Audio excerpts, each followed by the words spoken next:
അതിശക്തമായ വേനലിലൂടെയാണ് നമ്മൾ ഓരോരുത്തരും കടന്നു പോകുന്നത്. ഈ സമയത്ത് ഒരുപാട് പേർക്ക് ഉള്ള ഒരു സംശയമാണ് നമ്മൾ എന്താണ് കുടിക്കേണ്ടത് എന്നുള്ളത്. സാധാരണ പലരും ഈ പാക്കറ്റുകളിൽ കിട്ടുന്ന ജ്യൂസുകൾ വാങ്ങി കുടിക്കാറുണ്ട്, ഇല്ലെങ്കിൽ ബോട്ടിലിൽ ഫില്ല് ചെയ്യുന്ന ജ്യൂസുകളോ അല്ലെങ്കിൽ കാർബണേറ്റഡ് ഡ്രിങ്ക്സോ ആയിരിക്കും വാങ്ങി കുടിക്കുന്നത്. ഒട്ടനവധി ദോഷവശങ്ങളുള്ള ഇത്തരത്തിലുള്ള പാനീയങ്ങൾക്ക് പകരമായിട്ട് നമുക്ക് വളരെ സേഫായിട്ട് ഈ സമയത്ത് നമ്മുടെ ശരീരത്തെ നിർജ്ജലീകരണം അല്ലെങ്കിൽ ഡീഹൈഡ്രേഷൻ ഒഴിവാക്കുന്നതിന് വേണ്ടിയിട്ട് കഴിക്കേണ്ട ജ്യൂസുകളെ പറ്റി, അതായത് 5 ജ്യൂസുകളെ പറ്റിയിട്ടാണ് ഇന്ന് ഞാൻ നിങ്ങളോട് പറയുന്നത്. തീർച്ചയായിട്ടും നിങ്ങൾ ഇതിൽ ഓരോന്ന് വീതം ഓരോ ദിവസവും മാറിയും തിരിഞ്ഞ് നിങ്ങൾക്ക് കഴിക്കാനായിട്ട് പറ്റുന്നതാണ്.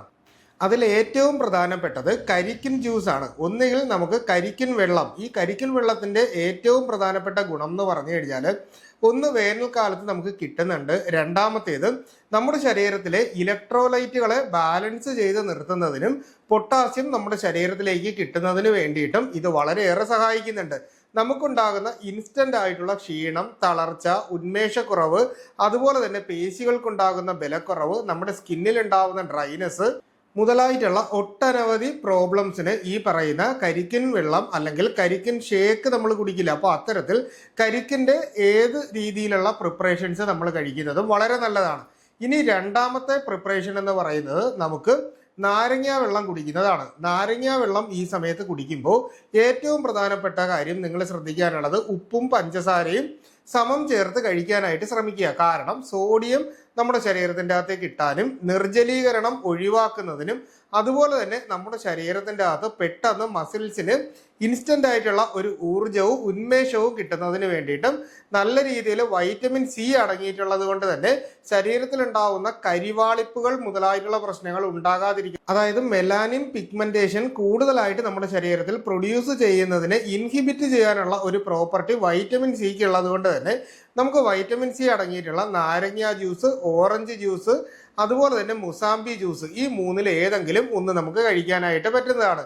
ഇനി മൂന്നാമത്തേത് തണ്ണിമത്തൻ ജ്യൂസാണ്. തണ്ണിമത്തൻ്റെ 95% വെള്ളം തന്നെ ആയതിനാൽ നിർജ്ജലീകരണം ഒഴിവാക്കാനും നമ്മുടെ സ്കിന്നിൻ്റെ അകത്തുണ്ടാവുന്ന കൂടുതലായിട്ട് വരുന്ന ഈ പറയുന്ന ചുളിച്ചിലും ഡ്രൈനെസ്സും അതുപോലെ തന്നെ കറുത്ത പാടുകളും ഒക്കെ ഒഴിവാക്കാൻ തണ്ണിമത്തൻ വളരെയേറെ സഹായിക്കുന്നുണ്ട്. ഇതിൻ്റെ അകത്ത് കാണപ്പെടുന്ന ലൈക്കോപ്പൈൻ സ്കിന്നിനുണ്ടാവുന്ന കൂടുതലായിട്ടുള്ള വലിച്ചിലും അതുപോലെ തന്നെ സ്ട്രെച്ചിങ്ങും ചുളിവുകളും ഒഴിവാക്കാനായിട്ട് സഹായിക്കും. അടുത്തതായിട്ട് നന്നാറി സർബത്തിനെ പറ്റിയിട്ടാണ് പറയുന്നത്. ഇതിനെ നന്നാറി കിഴങ്ങിൻ്റെ എക്സ്ട്രാക്റ്റ് നമ്മൾ എടുത്തതിന് ശേഷം ഉണ്ടാക്കിയെടുക്കുന്ന ഈ പറയുന്ന നന്നാറി ഉപയോഗിച്ചുള്ള സർബത്ത് എപ്പോഴും നമ്മുടെ ഈ പറയുന്ന ദഹനശക്തി വർദ്ധിപ്പിക്കുന്നതിനും പെട്ടെന്നുണ്ടാകുന്ന ക്ഷീണവും വയറ് സംബന്ധമായിട്ടുള്ള പ്രശ്നങ്ങൾക്കും അതുപോലെ തന്നെ ഒരു രക്തശുദ്ധീകരണത്തിന്, അതായത് നമ്മുടെ രക്തത്തിലുള്ള ടോക്സിൻസ് റിമൂവ് ചെയ്യുന്നതിനും കൂടുതൽ സമയം ഊർജത്തോടെയും ഉന്മേഷത്തോടെയും അതുപോലെ തന്നെ ദഹനം പ്രോപ്പറാക്കിക്കൊണ്ട് മുന്നോട്ട് പോകുന്നതിനും ഇത് സഹായിക്കും. അടുത്തതായിട്ട് സംഭാരം, അതായത് നമ്മൾ സാധാരണ മോരിൻ വെള്ളം ഉണ്ടാക്കില്ല, അപ്പോൾ ആ രീതിയിൽ മോരും വെള്ളം നമ്മൾ എടുക്കുമ്പോൾ അതിൻ്റെ അകത്ത് കുറച്ച് ഇഞ്ചി, അതുപോലെ തന്നെ സവാള, പിന്നീട് മുളക്, കരിവേപ്പില മുതലായിട്ടുള്ള കാര്യങ്ങൾ ഇട്ടിട്ട് നമ്മൾ കുടിക്കുമ്പോൾ ഇതൊരു പ്രോബയോട്ടിക് ആയതുകൊണ്ട് തന്നെ ദഹനം മെച്ചപ്പെടുത്താനും പെട്ടെന്ന് നമുക്കുണ്ടാകുന്ന വിശപ്പും ക്ഷീണവും ഒഴിവാക്കാനും ഉപ്പ് ഇതിൻ്റെ അകത്ത് ചേർന്നിട്ടുള്ളത് കൊണ്ട് തന്നെ നല്ല രീതിയിൽ നമ്മുടെ ശരീരത്തിൻ്റെ അകത്തേക്ക് വേണ്ട ഇലക്ട്രോലൈറ്റുകളെ ബാലൻസ് ചെയ്ത് നിർത്തുന്നതിനും നിർജ്ജലീകരണം ഒഴിവാക്കുന്നതിനും സഹായിക്കും. അപ്പോൾ ഹെൽത്തി ആയിട്ടുള്ള ബാക്ടീരിയ നമ്മുടെ വയറിലും കുടലിലും ഉണ്ടാകുന്നതിന് വേണ്ടിയിട്ടും ഈ പറയുന്ന രീതിയിൽ ഒരു പ്രോബയോട്ടിക് ആക്ഷൻ ഉള്ളത് കൊണ്ട് മോരിൻ വെള്ളം നമുക്ക് കുടിക്കാം. ഇനി വളരെ സിമ്പിളായിട്ട് നമ്മുടെ വീട്ടിലെടുക്കുന്ന കഞ്ഞിവെള്ളത്തിൻ്റെ അകത്ത് ഉപ്പ് ചേർത്ത് കഴിച്ചാലും നമുക്ക് ഇത്തരത്തിൽ വേനൽക്കാലത്ത് ഉണ്ടാകുന്ന ക്ഷീണവും തളർച്ചയും മറ്റും അകറ്റാനും സ്കിന്നിൻ്റെ ആരോഗ്യത്തിനും അതുപോലെ തന്നെ നമ്മുടെ ശരീരത്തിനുണ്ടാവുന്ന ഒരു എനർജി കുറവ് അതുപോലെ തന്നെ മസിൽസിനുണ്ടാവുന്ന അല്ലെങ്കിൽ പേശികൾക്കുണ്ടാകുന്ന വേദനയും മറ്റും കുറയ്ക്കുന്നതിനും കഞ്ഞിവെള്ളവും സഹായിക്കും. അപ്പോൾ ഈ രീതിയിലുള്ള ജ്യൂസുകൾ വേണം നമ്മൾ കഴിക്കാനുള്ളത്. ഇന്ന് നമ്മൾ കടകളിൽ പോയിട്ട് വാങ്ങുന്ന ആർട്ടിഫിഷ്യൽ പാക്കറ്റുകളിൽ നമ്മൾ നോക്കിയാൽ അല്ലെങ്കിൽ കുപ്പികളിൽ വാങ്ങി കുടിക്കുന്ന ഏത് ഡ്രിങ്ക്സ് എടുത്ത് നോക്കിയാലും അതിൻ്റെ അകത്ത് 100 ml നമ്മൾ എടുക്കുകയാണെങ്കിൽ അതിൻ്റെ അകത്ത് ഏകദേശം 20 ഗ്രാമിന് മുകളിലേക്ക് പഞ്ചസാരയാണ് ചേർന്നിരിക്കുന്നത്. അതുകൊണ്ട് തന്നെ നമുക്ക് വീണ്ടും വീണ്ടും ഇത് കുടിക്കാനുള്ള ഒരു ടെൻഡൻസി വരും.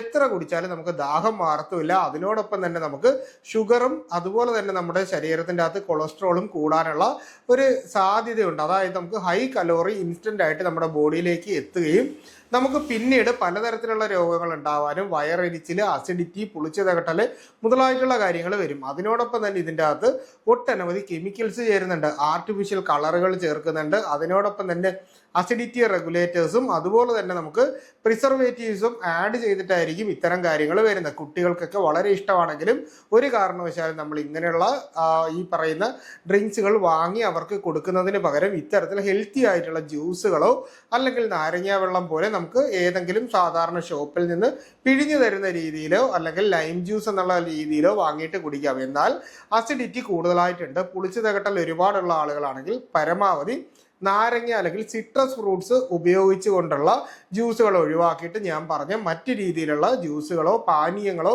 നിങ്ങൾക്ക് കുടിക്കാനായിട്ട് സാധിക്കുന്നതാണ് എന്നുകൂടി പറയാണ്. ഇപ്പം നമ്മുടെ നാട്ടിൽ ഒരുപാട് പേർക്ക് ഇത്തരത്തിലുള്ള പാക്കറ്റ് ഫുഡുകൾ കഴിച്ച് ഒരുപാട് പ്രശ്നങ്ങൾ വരുന്നതായിട്ട് ശ്രദ്ധയിൽപ്പെട്ടതുകൊണ്ടും ഈ ഒരു സമയത്ത് നമുക്ക് എനർജിയോട് കൂടി തന്നെ വീട്ടിലിരിക്കാനും പെട്ടെന്ന് ക്ഷീണമൊന്നും വരാതിരിക്കാനും വേണ്ടിയിട്ടാണ് ഇന്നത്തെ എപ്പിസോഡിൽ ഞാനൊരു വിഷയം തന്നെ തിരഞ്ഞെടുത്തത്. അപ്പോൾ എന്തെങ്കിലും സംശയങ്ങളുണ്ടെങ്കിൽ നിങ്ങളത് കമൻ്റായിട്ടോ വാട്സാപ്പിൻ്റെ നമ്പറിലോ ചോദിക്കുക, കൃത്യമായിട്ടുള്ള റിപ്ലൈ നിങ്ങൾക്ക് കിട്ടുന്നതായിരിക്കും.